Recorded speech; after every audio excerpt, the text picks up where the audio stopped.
পুৰি এই কাষতে মছজিদটো আছে, ইয়াতে সদায় 5 বাৰ তেওঁলোকে আজান দিয়ে, কিয় লাগে? আচলতে দিব নালাগে, এইটো বেলেগক ডিষ্টাৰ্ব কৰা হয়। আচলতে শুকুৰবাৰৰ নামাজটো সকলোৱে মিলি পঢ়ে, ইছলাম ধৰ্মৰ অকলে নপঢ়ে। আৰু শুকুৰবাৰৰ নামাজটো আমাৰ ইয়াতো পঢ়ে। ৰাস্তাত নামাজ পঢ়াটো হ'ব নালাগে নিয়ম মতে। ধৰ্মটো পবিত্ৰ, হিন্দুই হওক মুছলমান হওক। কিন্তু যি ধৰণৰ দাদাগিৰি মানে কলকাতাত আছিল, সেই দাদাগিৰি অসমত নচলিব। নামাজ ৰাস্তাত পঢ়িব নোৱাৰে। এদিন কিবা কাৰণত নামাজ হৈছে, আমাৰ দুৰ্গা পূজা পতাৰ দৰে কথাটো বেলেগ। প্ৰত্যেক শুকুৰবাৰে নামাজ পঢ়িব ৰাস্তাত আৰু আম মানুহক বাধা দিব, সেইটো হ'ব নালাগে।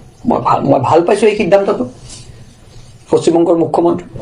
আৰু মই এইটোও কৈছোঁ যে নামাজ পঢ়াৰ ক্ষেত্ৰত, পূজাৰ ক্ষেত্ৰত মাইকত কিয়?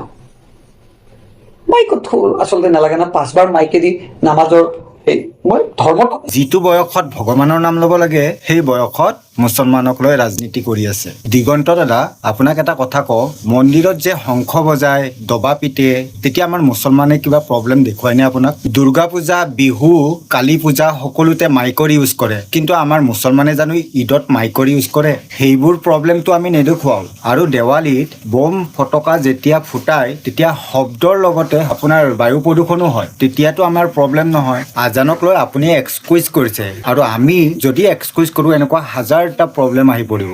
এই বয়সত ৰাজনীতি কৰা বাদ দি সকলোৱে মিলিজুলি থাকক, কাৰণ দুদিনমান পিছত সেই ওপৰতে যাব লাগিব। আৰু আপুনিও নাজানে, ময়ো নাজানো ওপৰত আল্লাহ আছেনে ভগৱান। গতিকে পৃথিৱীত থাকোঁতে মিলিজুলি থাকক। আৰু কিছুমান লোকে যে হিন্দু মুছলমান কৰি ভুকি থকা, আমাৰ মোদী ডাঙৰীয়াই নিজে শ্বেখ ভাইৰ লগত কেনেকৈ মিলিছে চাই লওক।